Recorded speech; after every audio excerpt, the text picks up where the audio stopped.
look awfully silly with that knife sticking up your ass.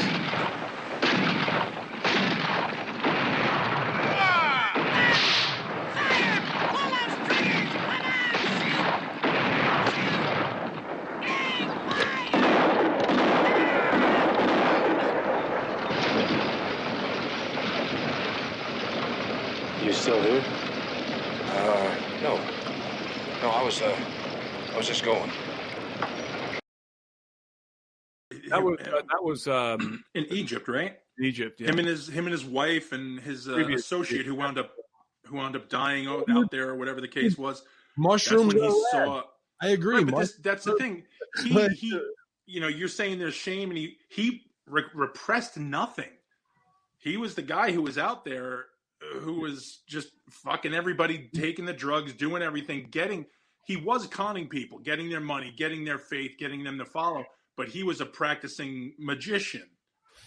And Alberino is practicing the tantric sex. He's got 5 kids. He's trying to break all the rules as well at the same time. He's got his own methods to doing things. 5 boys, so I'm pretty damn good at it. Wow. So, the point here is, though, that Crowley had he had an objective, and I'm bringing this back around to where we are as a society. His objective was to loose the bonds of the Christian morals, and by doing so, he believed that he and his acolytes could ascend to a new level of enlightenment. And by becoming as depraved as they possibly could imagine, which is what they did. This is what they did in the Abbey. They were so bad that freaking Mussolini personally signed the letter to have them deported, to have them, kicked out of the country. Now, it's important to understand that this kind of depravity, this kind of unbridled depravity, it didn't lead to enlightenment. At the Abbey of Thelema, several of the acolytes went mad. One of them ended up killing themselves. Crowley's wife, he divorced her. She went crazy. It only produced deleterious results, negative results. And so what I'm trying to say here is that our society is, and when you say a society influenced by Crowleyism, that's it. It's a society that is influenced, and again, you're not going to like the first one, atheism, Nietzscheism, and Crowleyism. It's the combination of these 3 things, okay? That's what we have today in our society. And we saw the manifestation of this in the 60s and 70s during the Cultural Revolution. And those hippies are out in the street preaching promiscuity and fornication, and it's okay to be, open with your sexuality, and kind of doing the same thing that Crowley was doing, not on such an extreme level, but really bucking the system and pushing back against Christian morals. Those people ended up becoming hard leftists, most of them, and they ended up embedding themselves in the government and in the educational system. And conservatives have been asleep at the wheel for many decades, allowing the left to take over the universities. And so now you have these people who came out of the Cultural Revolution, who are leftists. Many of them are Marxists, and they've been brainwashing our kids, my generation and the generation behind me. And now we have a bunch of people out there throwing bricks through windows and lighting fires, arsonists and anarchists who actually believe that they're fighting fascists. They actually believe that they're anti-fascists when they, in fact, are the fascists. They're the fascists. But they're so freaking brainwashed, they can't even see black from white. They have no conceptualization. They have no understanding of history. They are exceedingly ignorant. And they are the product. They're not just they weren't created in a vacuum. So what I'm showing you here is that it started with Darwinism, and then Nietzscheism was added, and then Crowleyism. You mix those 3 things together. You embed it in society. You allow it to maturate and grow and infect every level of society. And what do you get? You get what we see today in this country. You get a scenario in which, in the United States of America, there is a faction of the left who are fighting hard to to make it law that you can partially give birth to a baby and execute it. Execute the baby, the living, breathing baby as it's halfway out of the womb, or even take it out of the womb and kill it on the table.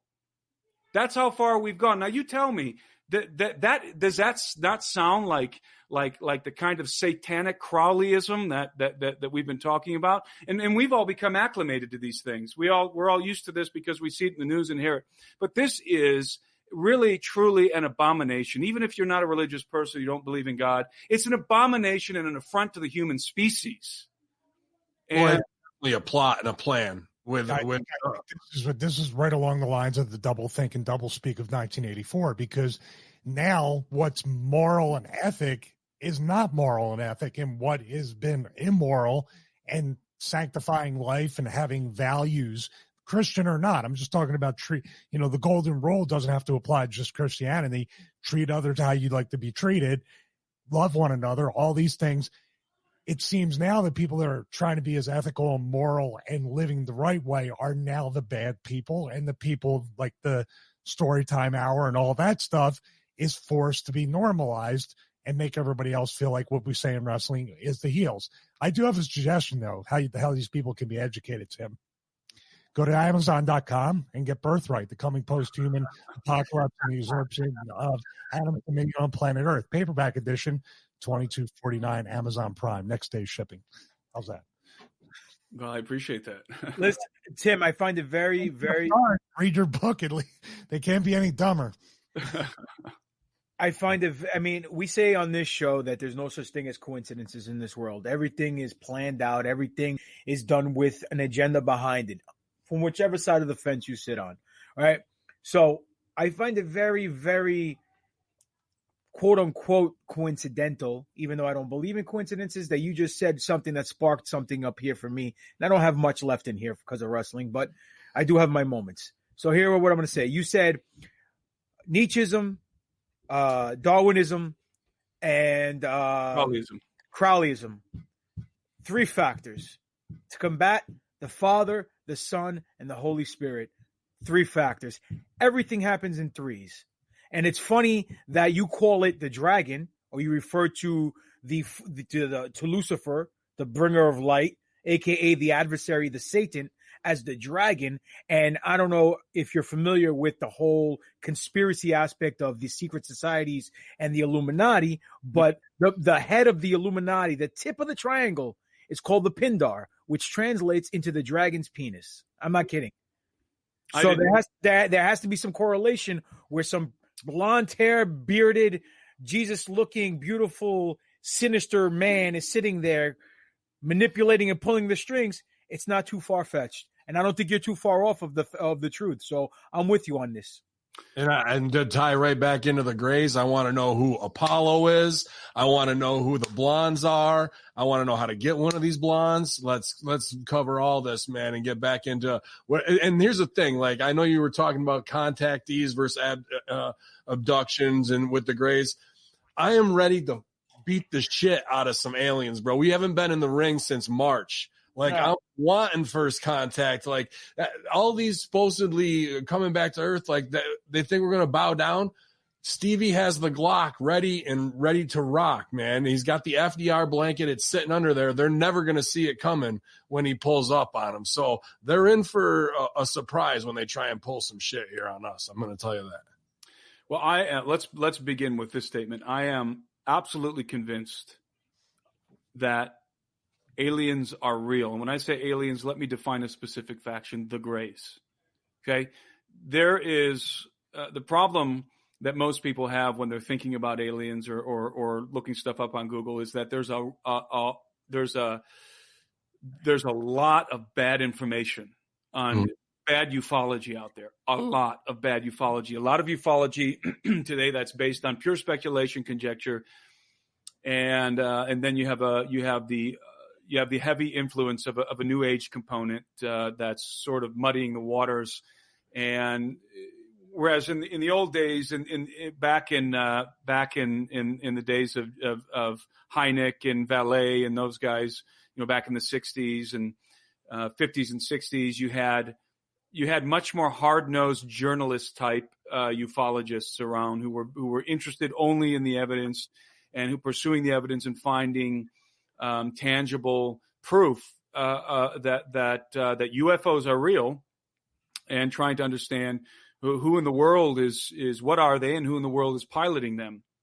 And nobody really was ever able to make much headway, because the United States government, up until recently, the Pentagon, deeper elements, by the way, in the military than the Pentagon, have had a policy of a strict policy of non-disclosure.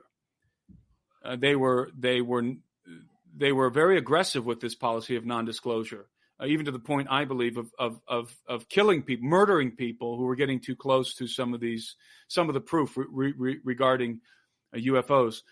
In our time, in the last 5 years, 3 years, I actually think within the last 2 years, that policy is suddenly that policy of non-disclosure, that strict policy of sealed lips, basically on the UFO phenomenon, is now loosening. It's loosening, and we're starting to see the Pentagon make some pretty astounding declarations over the last couple of years. They've begun to recognize. Actually, they made what amounts to an admission that UFOs are in fact real and are not of human design, that are not of human origin. I think even they said terrestrial origin. And the Pentagon confirmed this, not in so many words, but in a roundabout way confirmed this. And that was, a bomb that dropped a couple years ago. And I don't remember the dates and the exact details. The New York Times broke the story that really started to shake everything up. Quick point. You just said you don't remember the exact date, all this stuff and that. We are so conditioned. Like, that should be a world-stopping event. It should be. And we just said, what's on the Kardashians? What are they up to? Exactly. Going. We had the crash in Brazil that we've been covering. Our El Plaza, our video guy's been trying to get every piece of UFO footage. Now with this disclosure, the Tic Tac UFO, That's right. the naval pilot coming out and speaking openly. We've been on all this, Tim. Yeah. As it's going forward, it's such a breakneck speed. And this all amounts to soft disclosure. Now, what I was about to say was that this is the kind of disclosure that ufologists, the old school ufologists, dreamt that they would get to see in their lifetime. What we're seeing now. The MUFON takedown of the top guy was kind of weird. We had him on, and then they give him the old child porn gimmick, and he's right out of the picture. That felt like a setup job. I'm not trying to go to bat for the dude because I don't know, but that, okay. Yeah, MUFON's lost some credibility over the last decade, but it started off, with these hard-nosed investigative type guys, these old school investigators, and there's a few of them left, like Chase Kletsky, who's a good friend of mine, is a phenomenal investigator. I think one of the best in the UFO community. But let's back up, because people were always trying to figure out if UFOs were real. Did the government know about it? And in the midst of this kind of research that was happening after the Roswell event, really is when it was kicked off back in the late 40s and then into the 50s and then into the 60s. And as each decade passed, it sort of it accelerated the interest in UFOs until you get, Steven Spielberg making movies about aliens and things of this nature. But if you back up to the early days of ufology, there's really two pillars of ufology. There's the investigation into the craft itself. Are UFOs real? Is there any physical evidence? Does the government know about it? And this realm is very difficult to make any headway in because everything's classified. When craft does crash, it gets recovered and covered up. And people in the old days, not anymore because it's easy to discredit people online today, but in the old days, when you would get, as an investigator, when you would get too close to something, oftentimes you would mysteriously die or disappear or something like that. That was pretty common in the old days. But so that's the first pillar, that the actual investigation of the craft. Then the second pillar emerged, and the second pillar is actually much more important, and it is the abduction phenomenon. So you have the study of the craft and the lights in the sky and objects darting through the sky that's intangible. You can't touch it. You can't really get a feeling for what's going on. All you're ever going to do is get to see the exterior shiny parts of something far up in the sky, or hear rumors of government cover-ups and stuff. But then you had this other phenomenon, the abduction phenomenon, that was in your bedroom. So those are two completely different. Those are two completely different realities. One is distant, intangible. The other's in your bedroom, picking you up off of your bed and taking you through the window up into the craft and subjecting you to a series of very specific procedures, the abduction phenomenon. And the abduction phenomenon, in my opinion, is where the hardcore, undeniable, unimpeachable proof of the alien presence resides. And for years, everybody's been following the shiny craft and that whole side of the equation in ufology. And the abduction phenomenon really didn't start to get much attention until maybe the late 70s and then into the 80s, and then really in the 90s, I think, is when it started to really explode, and you were seeing, daytime televisions interviewing with people who believed they were alien abductees. And at the time, these people were just looked at like they were nuts. But here's the reality: the abduction phenomenon and abduction research has all of the kind of evidence that would be required to prove a case in a court in the United States.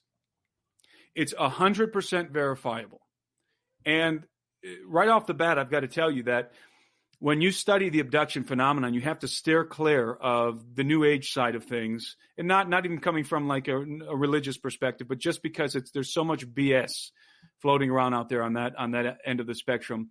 And you want to narrow your focus on the actual evidentiary-based research coming from these university level guys, beginning way back with Bud Hopkins, who was a phenomenal researcher, the late Bud Hopkins. And then you got like John Mack Professor John Mack from Harvard University, who was a psychologist, a renowned psychologist. And then you got Dr. David Jacobs, who's still alive today, still talking about the phenomenon, who I think has done some of the best work on it, who was a professor of history at Temple University. And you got a person like Carla Turner, who was a university-level English teacher. Okay, so you're not talking about kooks. You're not talking about people, who are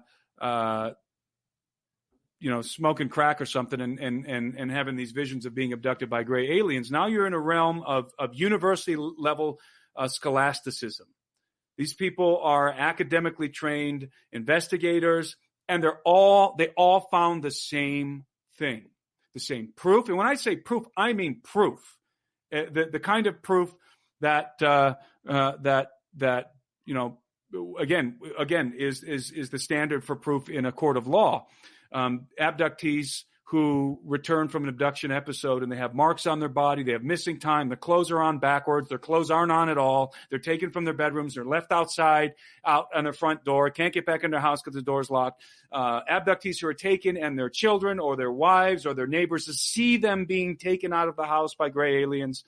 Every kind of proof that, and perhaps most terrifyingly of all, many women who have an abduction experience find out later that they're pregnant.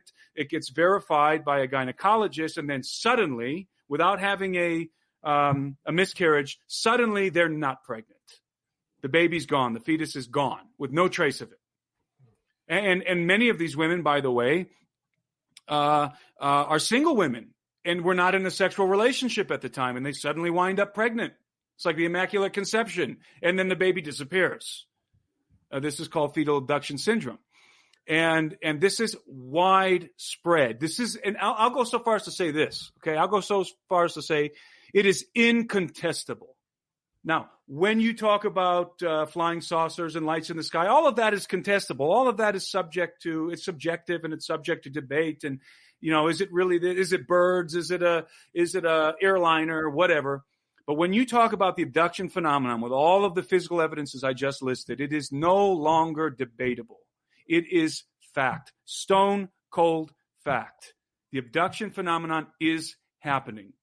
Millions and millions and millions of people, tens of millions of people, possibly hundreds of millions of people all over planet Earth are routinely being abducted and subjected to what I describe as a breeding program by these entities. You got the Hitchens in me stirred.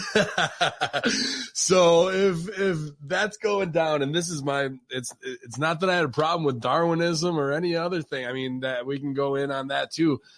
It's the Christ belief, where Jesus is the slayer of Satan. When did that go down at WrestleMania? I don't remember that being booked. Nobody pointed at the sign and Jesus didn't go over strong. The way I remember it is he got tacked to a cross and he got his ass whooped real hard. He took a lot of heat and didn't make a comeback. And then you just laid out the whole thing of abduction with immaculate conception and the whole story of Christ, of guys who have the money to ride camels and follow an alien star. Meanwhile, they're looking for the lady they impregnated and her husband doesn't know how his chick got knocked up and an angel shows up as well.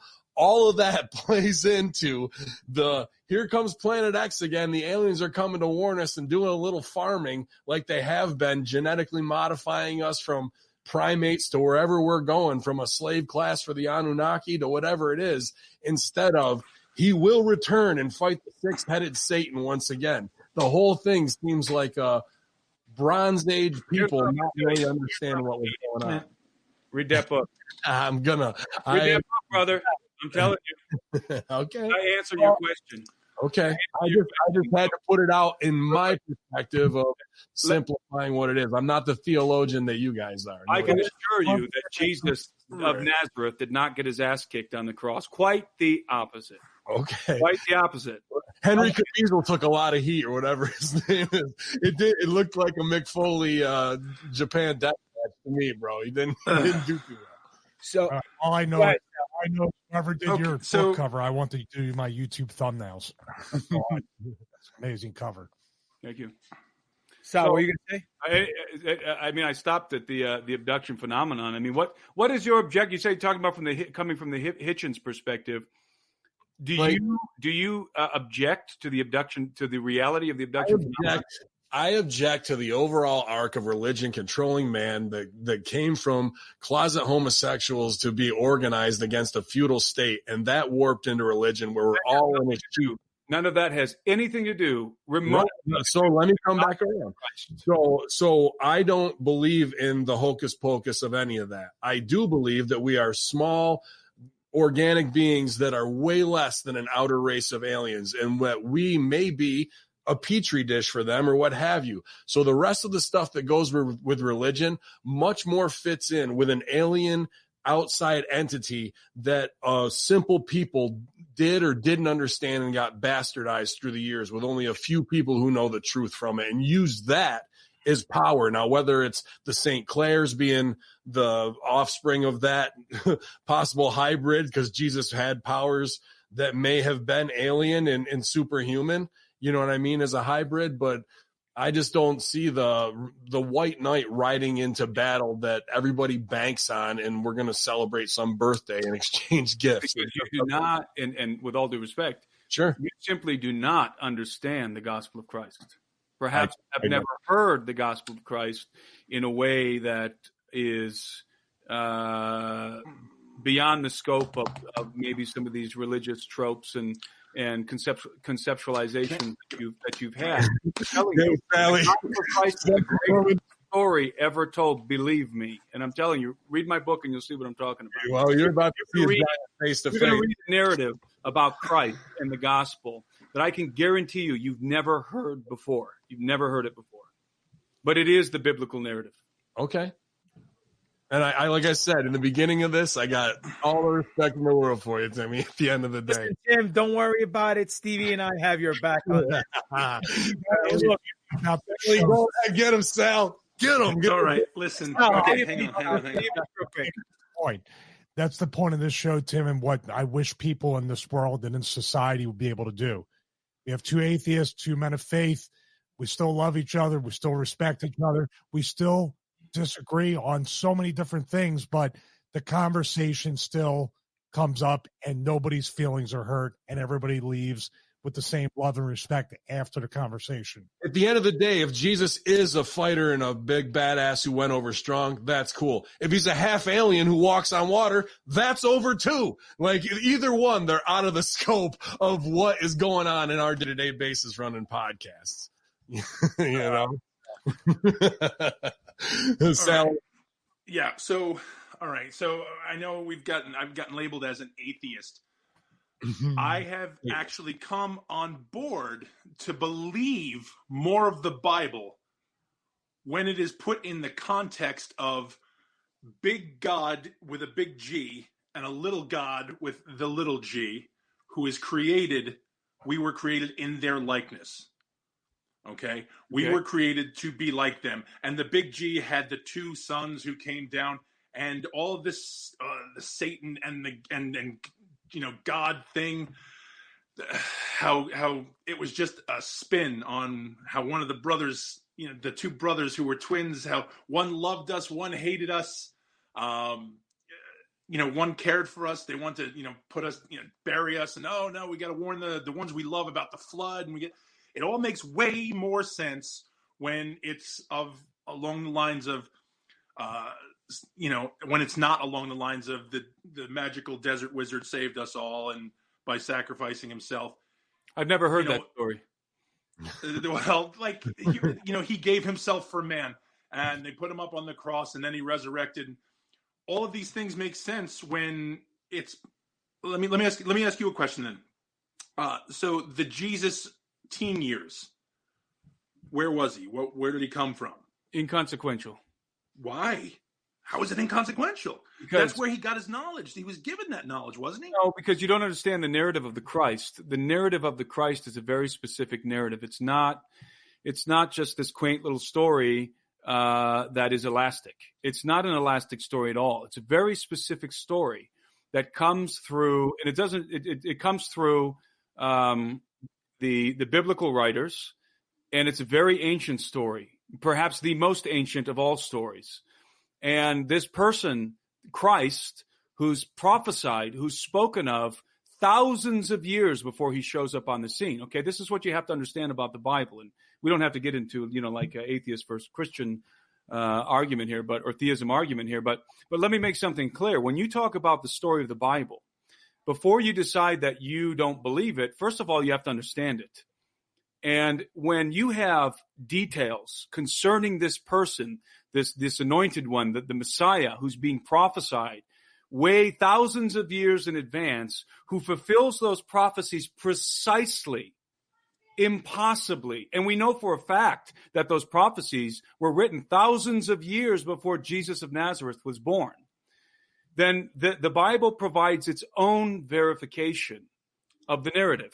And so you can dispute different elements of whether or not you believe this and that, but you have to then answer, how is it possible that the prophecies concerning Christ that were declared thousands of years in advance were fulfilled with incredible precision in Jesus of Nazareth? How was that possible? And it's because that's how he was groomed. That's how he was taught.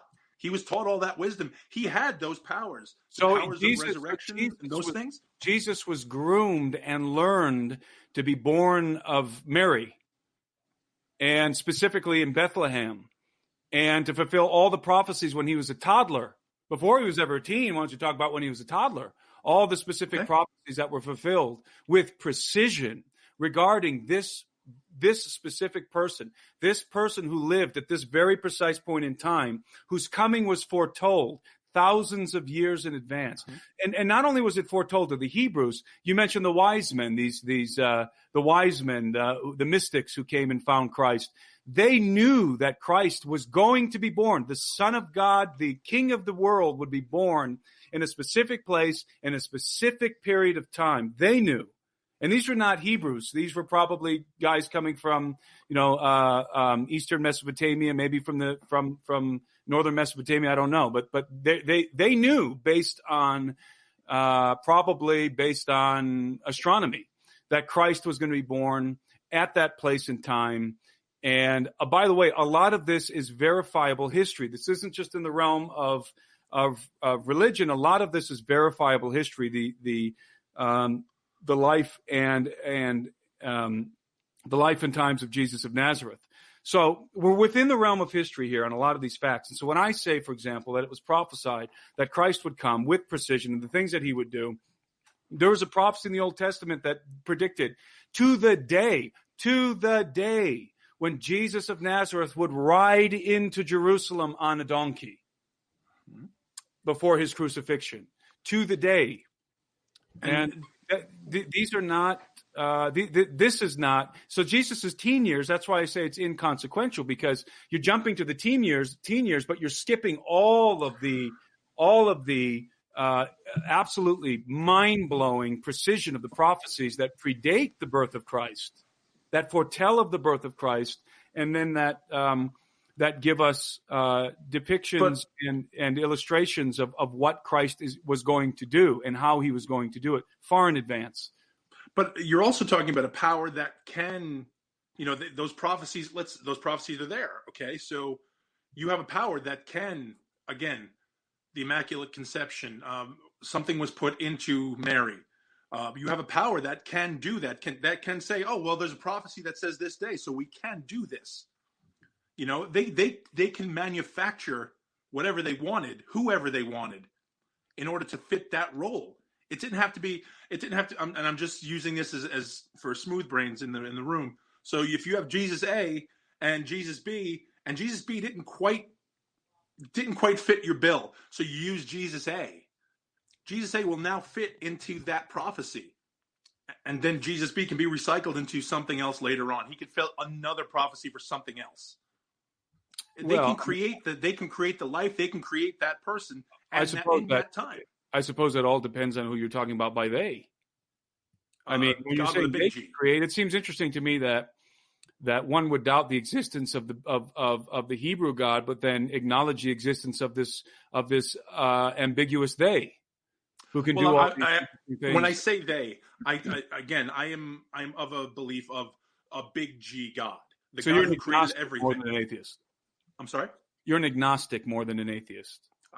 If you have to put, I guess so. If you have to put something to it, but yeah, I feel like there was someone created the rest. So our God that we know, because we're fucking monkeys, we are smooth-brained monkeys on this planet. We were created by the little G. And that's what you want to say, in their image, in the holy image, or however you want to do it. Or is the biblical account true? And we're not smooth-brained monkeys. We are, in fact, the offspring of Adam, the sons and daughters of Adam. Adam, who was a magnificent human being. He wasn't a smooth-brained monkey, believe me. I believe Adam was exceedingly intelligent, was physically robust. He is the prototype of the human species. The human beings did not begin as chimpanzees, and I know, of course, they're the cousins of chimpanzees, blah blah blah. But for the sake of argument, they didn't begin as chimpanzees and then evolve into what we are today, these wise modern men, Homo sapien, soon to become Homo Deus, evolve ourselves into Homo Deus. No, quite the opposite is true. You got to go to more wrestling shows and see some of these people in the crowd, bro. You might. Quite the opposite is true. See, mankind began as Adam in a state of biological perfection. And since Adam has been degenerating, we are all increasingly crappier copies of Adam as we move forward in time. And let me tell you something. What I'm saying right now, this is now out of the realm of religion and into the realm of genetics. Okay? So there is no question, zero, that the human species is genetically degenerating, and increasingly so. We are degenerating and have been since the beginning. We are not ascending. This is not the evolutionary process that supposedly brought about the human race from the amoeba or whatever, from the single-celled amoeba. This is an increase when you think about the Darwinism, the theory of evolution. That what you have is an increase in the complexity and the volume of information. The information speaking of the genome, because the genome basically is information. That's what the genome is getting bigger and more complicated. And it's becoming more voluminous over time. It's increasing in information and complexity, and it is creating more complex beings who now are so genetically complex that suddenly we are conscious, and we can now turn around and start to modify our own genetics, modify our own genome, and create for technology. So that's what our perception is. That's what our perception is of evolution. Look what we came from. We were chimpanzees, smooth brain monkeys, and now look at us. I say the opposite. I say that in reality the opposite is true. The antithesis of that is true. Adam was far more magnificent than any human being that has ever lived on this planet. You take the smartest guy like Einstein, and you take the greatest athlete that's ever lived, the most robust physically person that's ever lived. You put them together, and they are but a shadow of their father Adam. And so we have degenerated from Adam. Our technology is getting better, but our genome is degenerating. We are mutating into inferior copies of the original human being. So let me tie this all together, because we were talking about the Greys, and now we're talking about religion, and you're talking about the dissension of the human species. From your point of view, that makes perfect sense, and from Sal's point of view, it makes perfect sense. I personally believe that in creation. I don't believe in evolution, because if we evolved from chimps, why are there still chimps on this planet? It's that simple. That's just my opinion. But there are many people who believe the Greys are us from the future. Have you heard of this theory before? Yeah, I've heard of that. Okay. So if you're saying that we're, as a species, we're getting, we're depleting ourselves, like a copy of a copy of a copy of a copy just loses value as we go on generation to generation, can you foresee that some weight to that theory ties in to your notion of us being a lesser copy of Adam and eventually transcending into a Grey, where everything that we use physically gets limited, but our brains, because of technology and knowledge, increases, and because that we're not using our muscles, we're getting smaller, or whatever the case may be. I personally don't believe and your muscles get atrophied because you're not in space and battling gravity if you didn't have anything along those lines. Well, allegedly these Greys are from the future. That's really an interesting proposition, and I've heard the proposition that I've seen the theory that the Greys are from the future and it's us and so forth, as you laid it out. But I don't believe it. But what I was about to say was, if you spend any time looking at the abduction material, the academic abduction material that I cited earlier, from Hopkins and Mack and Jacobs and Turner and those kind of individuals, you'll find out really quick that that's very unlikely that the Greys are us in the future. Why? Because the Greys know very, very little about us. They don't really understand us. They've been trying to understand us. The abduction program is the purpose of the abduction program. And I agree with Dr. Jacobs. He posits that the purpose of the abduction program, what the Greys are trying to do, what the aliens are trying to do is it's a program of planetary acquisition. They're trying to take over. And the way they're doing it is they're integrating themselves into us. In other words, they're creating hybrids that are so human-like that they can walk among us and we would never recognize them. And Jacobs, by the way, believes that we're in an advanced stage of this procedure, of this process. And I don't think that the Greys, by the way, have been around for very long, relatively speaking. I think they showed up somewhere at the turn of the century, between the 19th and 20th century, the late 1900s, early 21st century. I think Vimanas and whatnot, that wasn't them back then? No. But there's other things, by the way, that are using advanced technology. As I said before, that this entity called the Dragon, who I believe we look very much like, with the blue eyes and the blonde hair, 6.5 feet tall, so forth. I believe that they're using the same kind of technology, perhaps flying around in saucers and things of this nature as well. So, but to the theory that the Greys are us in the future, as I was saying, if you study the abduction material, and again, the material is so conclusive. If you study the material, you're going to find out, as I said, that the Greys have been trying to learn about us. So if they were us from the future and they were able to come back in time, they're this evolved, maybe they'd have to try and figure out the same way that we might go back in time and try and learn about, I don't know, try and learn about the Sumerians or something. But at least we would be looking, we would have an understanding, we would still be retaining as modern people the rudimentary aspirations and understanding of human culture. So the fact that the Greys know nothing, they knew nothing about us. The fact that and they're so different from us in many ways. By the way, they're not just different from us in the fact that they've got these large bulbous heads and everything. I don't even think that when you talk about the Greys, by the way, you're talking about a specific faction. We're all familiar with the little bulbous head alien figures with the almond-shaped eyes, the black almond-shaped eyes. There's two different sizes of those guys. There's the smaller ones that are about 3.5 feet tall, and then there's the tall Greys that are about 4 to 4.5 feet tall. They both have the bulbous heads and the almond-shaped eyes. But there's also other entities that are involved in this on board the UFO, the alien vessel, for example. By the way, what I'm saying is, this is the material. This is the testimony of thousands and thousands of people from all different parts of the earth who don't know each other, are not interested in the abduction phenomenon in so much as researching it. I mean, they're caught up in it, who aren't interested in the topic of UFOs. It doesn't matter. They come from different cultures, speak different language. They all tell the same story. When you weed out all of the new age garbage and all of the people who are just trying to get popular and sell books and go out there and tell everybody that they're starseed and that they're the offspring of extraterrestrials and they're here to. You're talking good, right? The barium, call them us. Are you talking Corey Good and David Wilcox? Because they put that out there with the avian stuff, and that he can do the jump from 4 minutes and he's in Space Force, and then now he's on the moon. That's all BS. In my opinion, it's all distractionary. That's the kind of stuff that there's no evidence. There's nothing that you can trace in terms of proof that you can verify.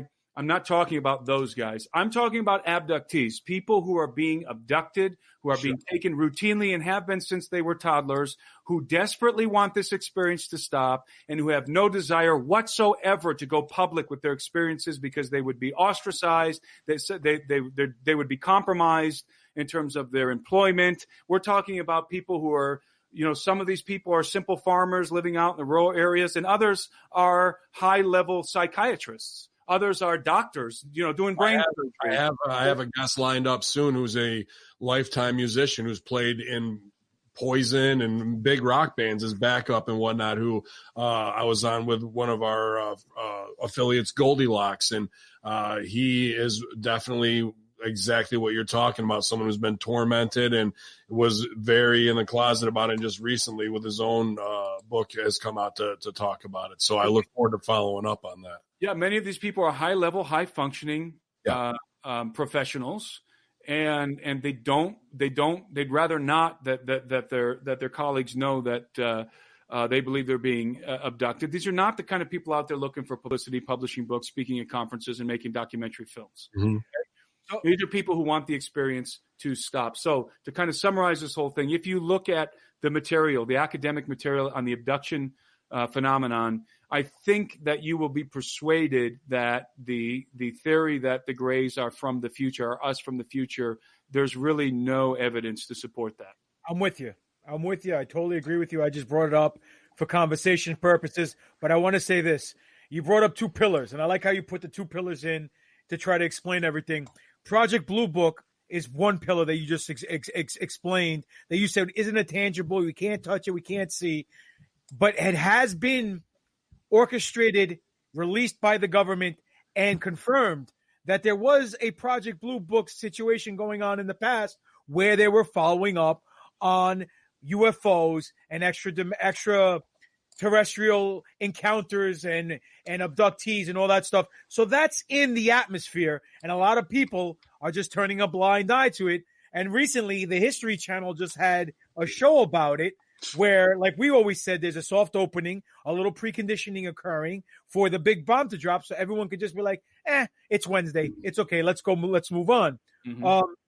But let me ask you, you spent time in Peru, and we all know that South America, in their culture, in their past, they are 1 degree of separation from doing many things with the sky people, what they call sky people, aliens, grays, whatever.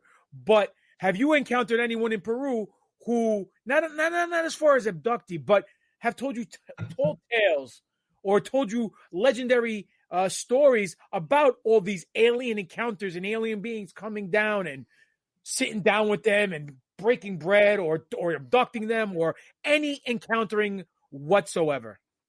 Yeah, there's a lot of stories like that in Peru. What you have to understand, first of all, when you say not abductees, the first thing you have to understand about the abductee is that the abductee is not supposed to remember what happened to them. Of course. So they have a screen memory implanted in their mind. And a screen memory is basically, it's a false memory, and that memory has to be circumvented to get to the real memory. So you're never going to get to the real memory unless you can get past the screen memory.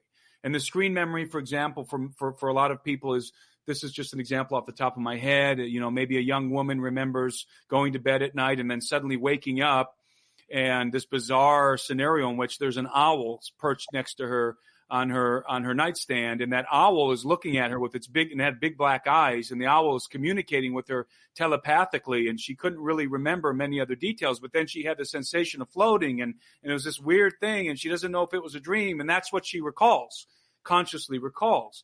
Well, that's an example of a screen memory, because if you penetrate through or more appropriately circumvent around the screen memory, you'll find out that was in fact not an owl. It was a gray alien, the typical gray alien with the bulbous head and the almond-shaped black eyes, and that the typical abduction procedures were happening. They showed up in her room at nighttime. A few of them, they lifted her off her bed. She levitated her off the bed, either took her out through the window, or alternatively, they grabbed her by the hand, walked her down through the house, across the street, through the woods, into the field where the craft was landed, brought her up onto the craft, and took her clothes off, laid her on a table, and did all the procedures that are typical to the abduction episode, and then brought her back. See, so what she remembers is this false memory of an owl by her nightstand talking to her telepathically. So she's got these very, very little fragments of something going on. And so every time she tries to remember what happened to her, that's what comes to mind. That's called the screen memory. So when you ask me, have I talked to people in Peru, have related these experiences? The answer is yes. In fact, I'm pretty sure that probably all of us have talked to somebody who's had an abduction, who's having a remembrance of an abduction episode, but can't get past the screen memory. And so if somebody comes up to me and they say to me, hey, I had this UFO land in front of my house one time, and I was looking at it through the window, and suddenly there was a flash of light, and I can't really remember what really happened next. Or alternatively, I saw this, like this strange creature, moving around my backyard like a shadow or something, and then the UFO took off again. In most of those cases, you're going to discover that what they're relating to you is a fragmented screen memory. So you can't ever really take any of that information at face value. Now, have there been have I talked to many people who have had UFO sightings? Everybody I talked to in Peru has had UFO sightings. Listen, when I lived in Peru, my wife and I used to stand up on our roof of this place that this place we were renting, and we used to stand there and look out on occasion out at the night sky and watch this craft move around in the sky and dart up and down, and they drop down and they dart way up in the sky, and they do all kind of impossible maneuvers, and then boom, then they fly off and vanish. There's all kinds of sightings like that in Peru. In fact, there's more specific ones. If you go to Peru and along the coast, the Peruvian coast, along the Panamericana Highway, if you talk to the villagers in those towns, and you have a lot of people who have seen saucers, just like the Nimitz incident, who've seen craft come out of the ocean, and hover out of the ocean and then take off or go back down into the ocean. So clearly, the craft are that these entities have bases under the water, under the ocean. So what I'm trying to tell you is this: if you have a sighting of a UFO, in many cases you're relating what you saw. Because you have not been subjected to an abduction experience. You haven't gone through an abduction episode. You've seen something. You saw a craft, and I'll tell you what I saw in a minute. You see a craft. You see a saucer. Sometimes a saucer lands. You have an experience that's a visual experience. It's a perceptual experience. That's different. A lot of people have had those and are accounting exactly what they saw with the best remembrance that they have.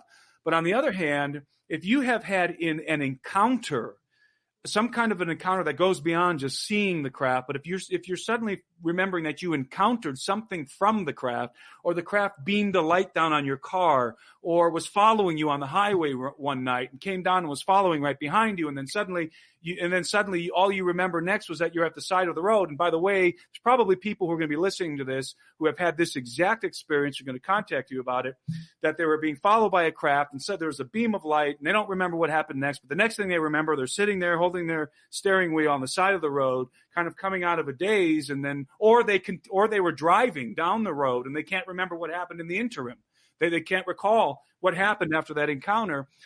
Those kind of close encounter scenarios are often happen to abductees because they're routinely being taken, and they're being taken from their cars, they're being taken from their campers, they're being taken from their homes, they're being taken from wherever they happen to be when the aliens want to abduct them. And so when you talk to people who have encounters, if you talk to someone who saw a distant object, they're probably relating exactly what they saw. If you're talking to somebody who had a more intimate encounter with a UFO, they're probably an abductee or could be an abductee, and are either missing time usually they're missing time and have a screen memory blocking the recollection of what actually happened to them. So that's a really important thing to keep in mind when you're talking about UFOs and when you're talking about people who have had encounters with UFOs or alien beings. It's a really big deal because the aliens have extremely fierce telepathic capabilities, which, by the way, I believe that human beings innately had telepathic capabilities a long time ago. We lost them. That was a full abduction right there. They took him and they brought him back as quick as that. That was what you guys saw it live on there. Let me keep the FDR blanket though. Yeah, we'll see about that, aliens.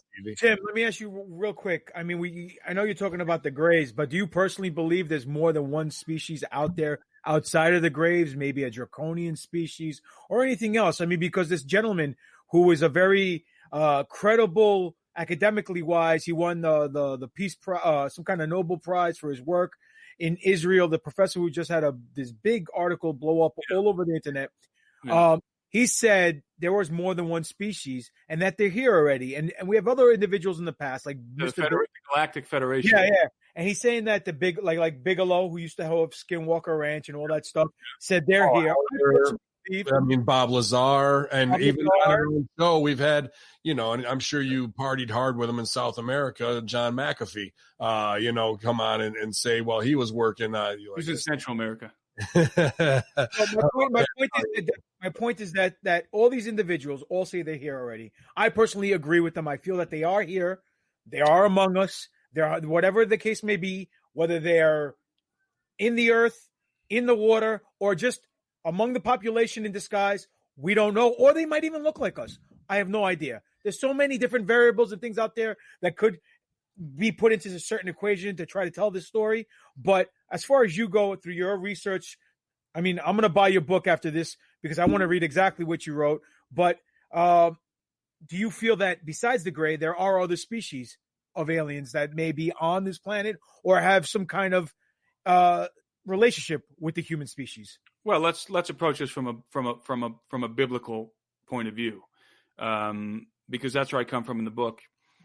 For any Christian who contemplates the possibility of extraterrestrial life has to acknowledge that the Bible actually creates the framework for this, because there's something called angels, which is kind of a nebulous term in the Bible.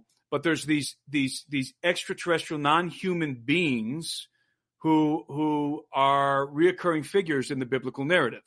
So when you talk about, are there extraterrestrials, living non-human extraterrestrials, alien extraterrestrials on the earth, from a biblical standpoint, I think any Bible-believing Christian would answer that question in the affirmative.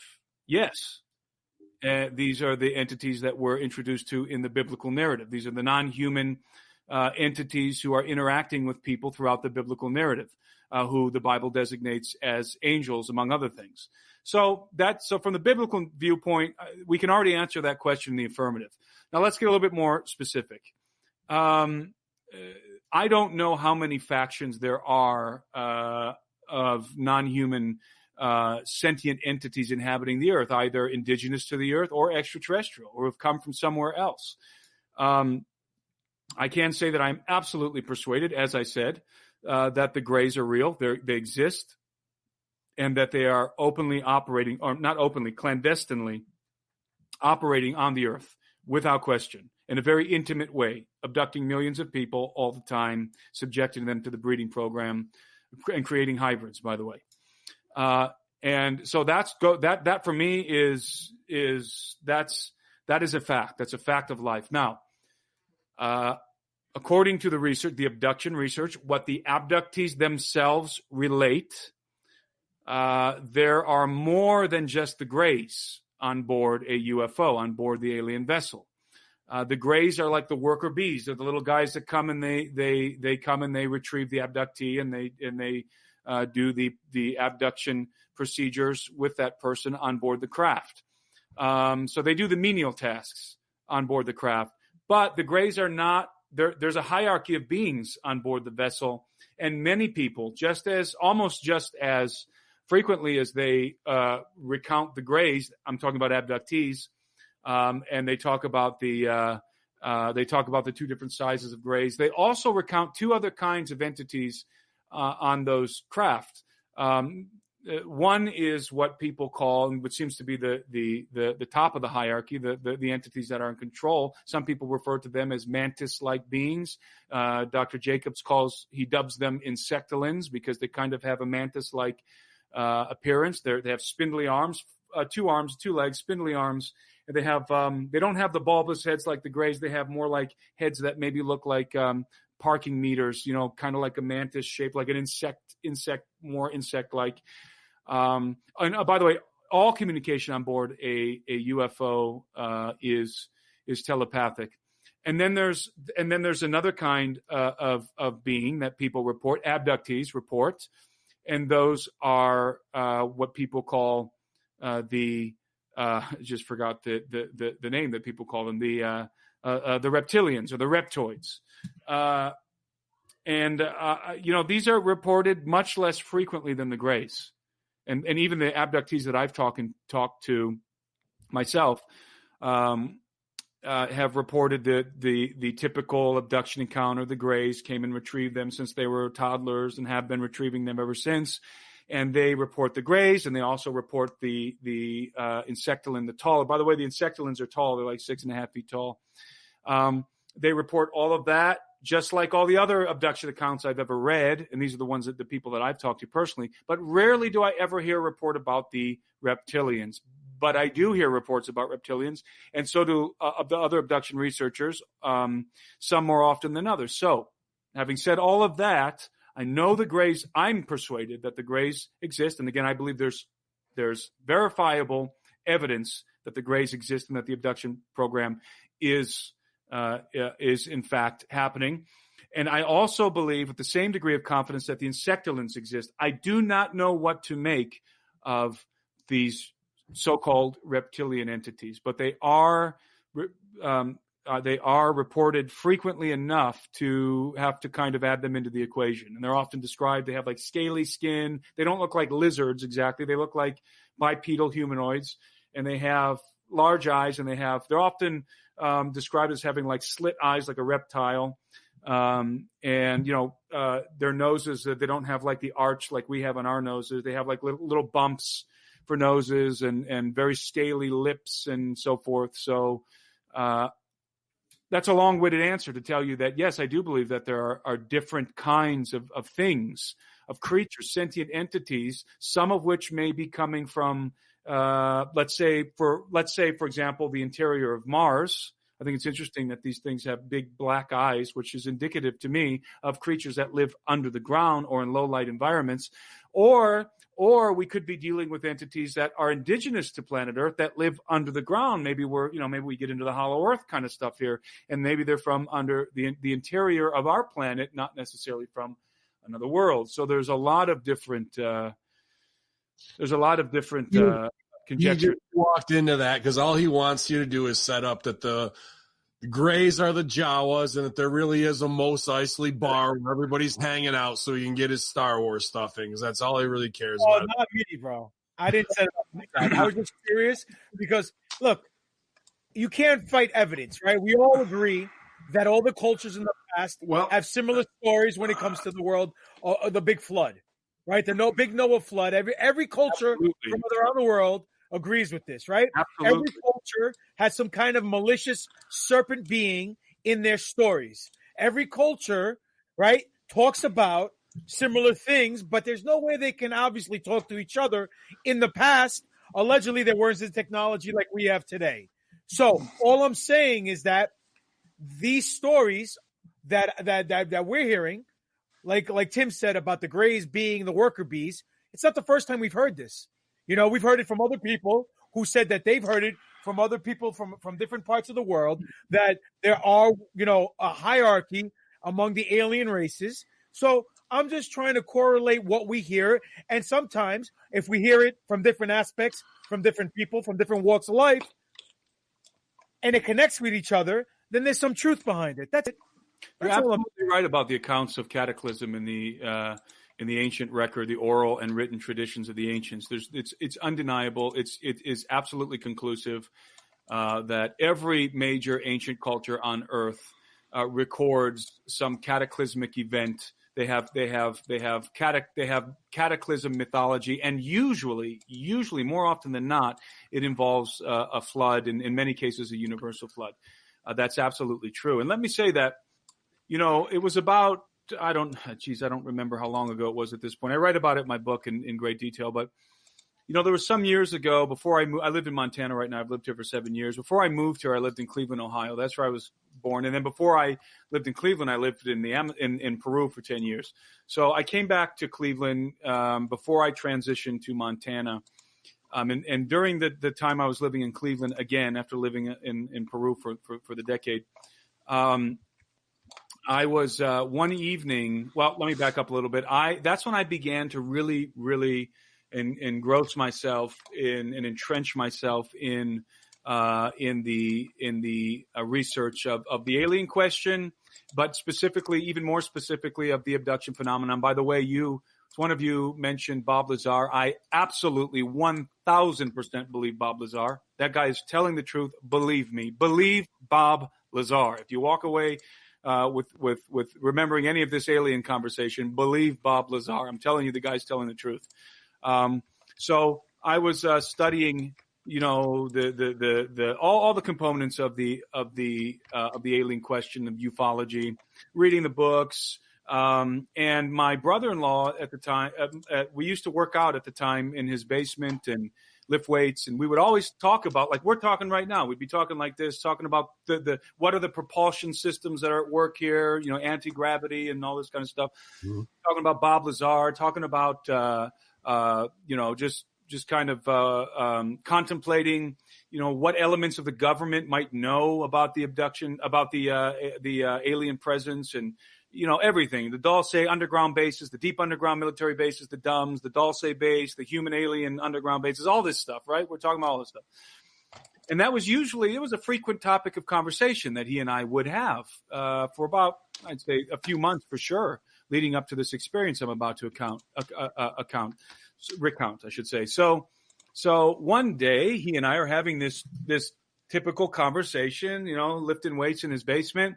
And we decide to go get he wanted to go get some supplements from a GNC store in Brook Park, Ohio. I grew up in Brook Park, Ohio. I used to ride my bike all around this area that we were going to. It's the Brookgate, what was once the Brookgate Shopping Center. I don't know what it's called anymore. It's a strip mall, always was. And a place I was very familiar with. So he and I jumped in his car. It was probably 7:00 at night. I remember it was in the winter. It was very cold and it was extremely windy.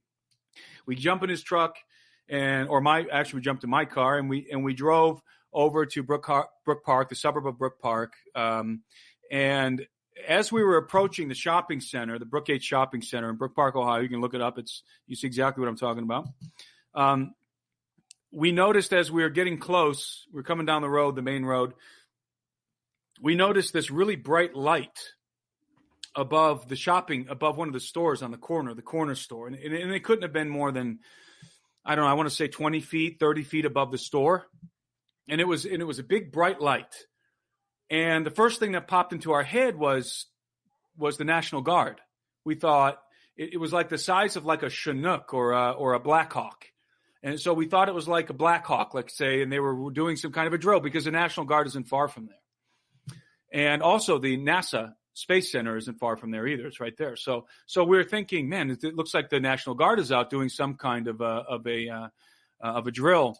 And so naturally, my brother-in-law and I, we roll our windows down because we thought we were going to hear the blades of the Black Hawk whipping through the air, that telltale sound of a chopper when you're in proximity to a helicopter. And immediately when we rolled down the windows and we're kind of still approaching the shopping center, we heard nothing. And we kind of looked at each other like, okay, this is a little bit weird because we thought for sure this is a big helicopter. So I'm driving. And remember, previously to this experience, we were literally talking about UFOs. Okay. So here I am driving into the Brookgate Shopping Center.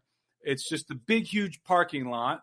And it's a strip mall, and there's like nobody there because it's like 8:00 at night, super windy, super cold, and I'm driving into the parking lot, and I don't even know how I got into the parking lot because all I'm doing is looking at this craft now because it's still there, hovering above the store. All right, we're talking 30 feet above the store. It's right there. We pull into the parking lot, and I just throw the car into park because. And I'm just like right in the middle of the parking lot. I throw the car into park and I'm looking out the windshield because what happened was as I came into the parking lot, this craft, it was hovering above the, like I said, above the corner store. It moved. It sort of very gently glided from above the shopping center down over my car. And it was in front of my car to where I'm looking right at it through the windshield. So it's like a front, and it's above and a little bit in front of my vehicle, and now it's descending over my vehicle. And me and my brother-in-law our jaws are dropped as we're looking at this thing, and it probably descended to about 40 feet above my. I could have hit it with a rock easily, and it's right there, and it's hovering right above my car, and we're looking right at it, and it was about the size of like a Chinook helicopter. So it was like the size of a small aircraft. It had angular body armor on it, angular plating, grayish green angular plating. It looked like, I want to say, is it the can't remember, the Nighthawk. I think it's called the Nighthawk, the stealth fighter. Mm-hmm. The F something or others. I can't remember. It's in my book, 14 or 16 or 15, whatever. But you know what I'm talking about, right? The stealth fighter with the angular body armor. Right, so it looked like that, but it wasn't the shape of a stealth fighter. It had more of like a diamond shape to it. And it didn't really have any wings. It had like little stubs for wings. And it had triangular white lights on it. And then it also had green and blue lights. I can't remember. I know for sure it had at least one triangular white light. My brother-in-law remembers two. And it's literally slowly descending over the car. Okay, now always keep in mind here that this is right in that 3-month window when my brother-in-law are always talking about the alien stuff and fascinated with the technology, talking about Bob Lazar. We're fully awake. We're fully conscious. We're not smoking nothing. We weren't drinking. We're both just aghast, just gaping through this windshield, looking at this craft. Okay? It hovered there and remember, it was very windy. It was so windy that, like when it's super windy and you're sitting in your car and you can hear the gust of wind and it sort of rocks your car. It was that windy. This craft wasn't moving at all. The wind was having no effect on it. It was like it was in its own gravitational bubble or something, and it wasn't being affected by the atmosphere. That's what Lazar was saying when it creates its own gravity because of the element 115. Exactly, and this craft was it was, like I said, it had that angular body armor. It didn't have any markings on it. It did have what appeared to be a windshield, but it was blacked out. And I got the distinct impression that this was military, what I was looking at. It didn't have any propulsion system to speak of. There was no, have you ever seen a Harrier jet take off? There's you can look online, you can look on YouTube and watch a Harrier jet take off in a parking lot, actually. And it literally will push the cars out of the way below it. That's how much air pressure that comes out of the bottom of that jet as it lifts off, because it uses I don't know exactly what the mechanism is, but it's like compressed air, and it lifts off it can lift off the ground straight up, but it's super noisy, and it will push anything out of the way that's beneath it. Well, I was right beneath this thing. Okay. My window is down. There is no noise. It's making no sound. It's only 40 feet above me. Okay. No propulsion system to speak of, no propellers, nothing. There was no jets. There was nothing. It was just like this weird diamond shaped thing. Okay. Floating above my car, hovering above my car. We looked at it. We probably looked at this thing for at least a minute. And if you're just staring at something for 1 minute, that's a long look at something. It's not just like it flashed and it was gone. Okay. We're staring at it. And, I remember saying, the only thing I said was, Tony, this is some top secret shit. That's the only thing I remember saying. And Tony, and then one more thing. And then I said, Tony, your phone, my brother-in-law's name is Tony. I said, Tony, your phone, because at the time he had a smartphone. I didn't. I still had a flip phone. And I said, your phone. And it's like he came out of a trance and he's fumbling for his smartphone so that he can take a picture or a video. And it hit the ground. He dropped it, of course. He dropped the phone. He reached down to pick it up. And when he was reaching down to pick it up, the craft, it elevated. It lifted up into the air, maybe 20 more feet. And then it started to move away. And so we jumped out of the car, almost like somebody was monitoring us, looking at us in the car. And when they saw my brother-in-law fumbling for his phone, it decided to move away.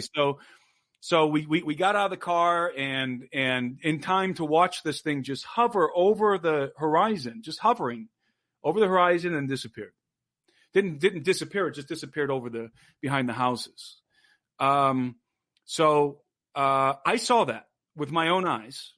So I can testify to the fact.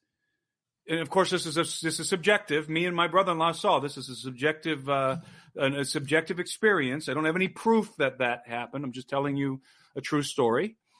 So I have witnessed the reality of this technology. Now, who was piloting that craft? I suspect it was elements of our military that was piloting that craft. Now, you're going to find this interesting. Somebody, and again, I write this in the book, somebody mentioned Skinwalker Ranch.